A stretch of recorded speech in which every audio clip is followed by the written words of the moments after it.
என் அம்மாவை சாகடிச்சது உன் தாத்தாவும் பாட்டியும் தான். அதுவே இன்னும் ஆறாத ரணமா என் மனசுலயே இருக்கு. அதுக்குள்ள என் பொண்ணை என்கிட்ட இருந்து பிரிக்க பாக்குறியா? உன்னை அவளுக்கு கல்யாணம் பண்ணி வச்சதுதான் நான் பண்ண பெரிய தப்பு. அதான் இப்ப அனுபவிச்சுட்டு இருக்கேன். அத்த, ரேவதி என்னைக்கும் உங்ககிட்ட இருந்து நான் பிரிக்கணும்னு நினைச்சதில்ல. அது என்னோட நோக்கமும் இல்ல. நீங்க தான் எங்களை பிரிக்கணும்னு நினைக்கிறீங்க. என்ன பிரிஞ்சு அவளால இருக்க முடியாது. என் சந்தோஷமே அவதான். அத்த, தயவு செஞ்சு அதை புரிஞ்சுக்கங்க. எங்களுக்கு டிவோர்ஸ் வாங்கி கொடுக்கறதுல உங்களுக்கு அப்படி என்ன சந்தோஷம்னு எனக்கு புரியல. இந்த சாமுண்டீஸ்வரியை ஏமாத்தி என் பொண்ண கல்யாணம் பண்ணிருக்கேன்.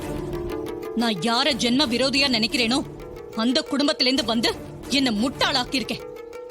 அந்த துரோகத்தை நான் எப்படிடா மறக்க முடியும்? உன்னை நம்பி என் குடும்ப பொறுப்பு, பிசினஸ்னு எல்லாத்தையுமே ஒப்படைச்சேன்.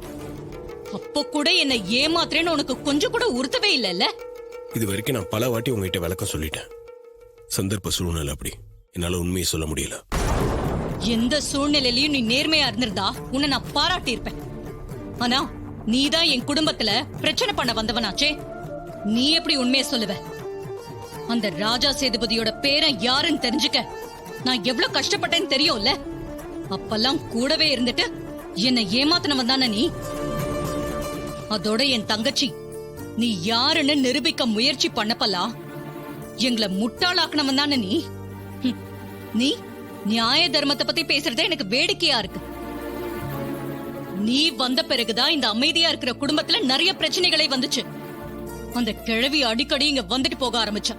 அது வரைக்கும் அம்மா பக்கம் திரும்பியே பார்க்காத என் புருஷன் அடிக்கடி அவங்கள பார்க்க போக ஆரம்பிச்சாரு.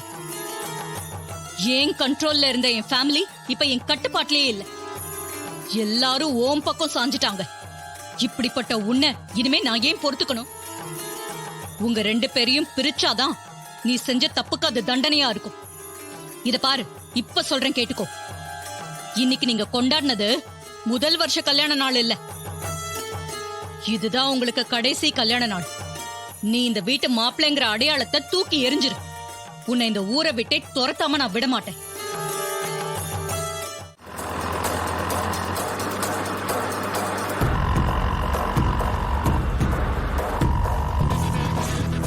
டேய், இன்னைக்கு அவளை விடவே கூடாதுடா. நல்ல சான்ஸ் கிடைச்சிருக்குடா. எப்படியாவது அவளை போட்டு தள்ளிடணும். கவலைப்படாத மச்சி, ஆள் இல்லாத இடமா பார்த்து போட்டு தள்ளிடலாம். ஏற்கனவே இத்தனை அட்டெண்ட் பண்ணி ரொம்ப சொதப்பிடுச்சுடா. இன்னைக்கு மிஸ்ஸே பண்ணக்கூடாது. நம்பிக்கையோட முடிச்சிடலாம். அவளால நான் பட்ட அவமானத்தை இன்னும் என்னால மறக்க முடியலடா.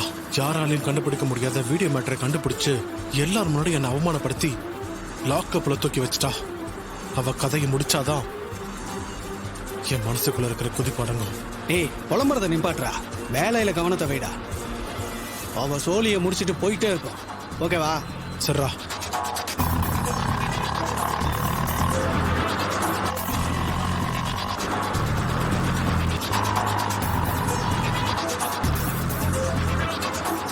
என்னடா அடிச்சு தூக்கலான்னு பார்த்தா நிறைய வண்டிங்க ரோட்ல போய்கிட்டு இருக்கு. டேய் வேணாண்டா, இப்ப அடிச்சு தூக்கணும்னு வச்சுக்க டிராபிக்ல லாக் ஆயிடும்.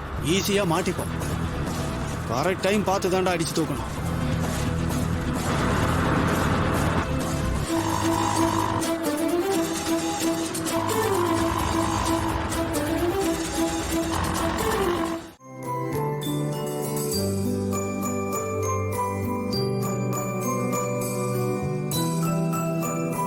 பாருங்க மேடம்.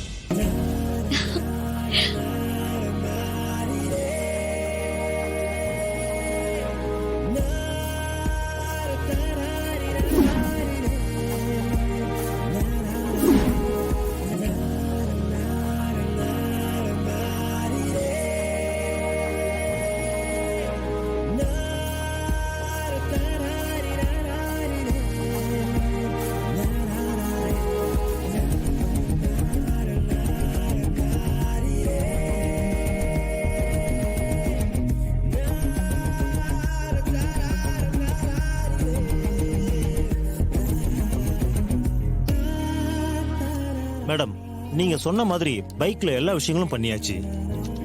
நீங்க சொன்ன ஃபிட்டிங்ஸ் எல்லாம் முடிச்சாச்சு. எப்படி இருக்கு மேடம்? உங்களுக்கு ஓகே தானே? ரொம்ப நல்லா இருக்கு. எனக்கு ரொம்ப பிடிச்சிருக்கு. என் மனசுல என்ன இருந்துச்சோ அதை அப்படியே செஞ்சிருக்கீங்க.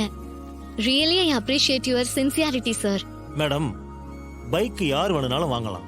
ஆனா உங்க அளவுக்கு அதை கவனமா ரசிச்சு ரசிச்சு பார்த்து ஒவ்வொன்னையும் ஃபிக்ஸ் பண்ண சொல்லி ஒரு இன்வால்மெண்டோட வாங்குற கஸ்டமர் ரொம்ப rare madam. Thank you.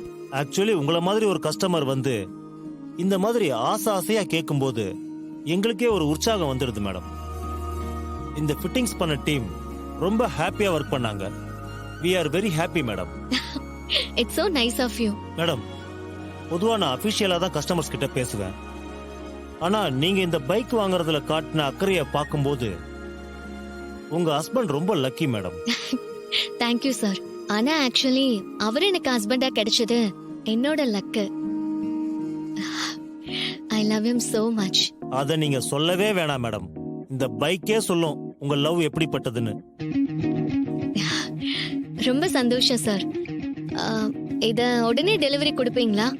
Sure madam. நீங்க அட்ரஸ கொடுத்துட்டு போங்க. 1 hourல டெலிவரி கொடுத்துறோம் மேடம். ஆ. உங்களுக்கு சென்ட் பண்ணிருக்கேன். ம். உங்க போனுக்கு என் வீட்டு அட்ரஸ் சென்ட் பண்ணிருக்கேன். டெலிவரி கொடுத்துருங்க. பைக்ல ஹார்டின் பலூன் பறக்கிற மாதிரி அழகா டெக்கரேட் பண்ணி கொடுத்துருங்க. அதுக்கு எக்ஸ்ட்ரா ஆகுற செலவை நான் பே பண்ணிக்கிறேன். Okay madam. நீங்க சொன்ன மாதிரியே செஞ்சு டெலிவரி கொடுத்துறோம். அப்ப நான் கிளம்புறேன். டெலிவரி சீக்கிரமா கொடுத்துருங்க. கண்டிப்பா மேடம். ம். Okay madam.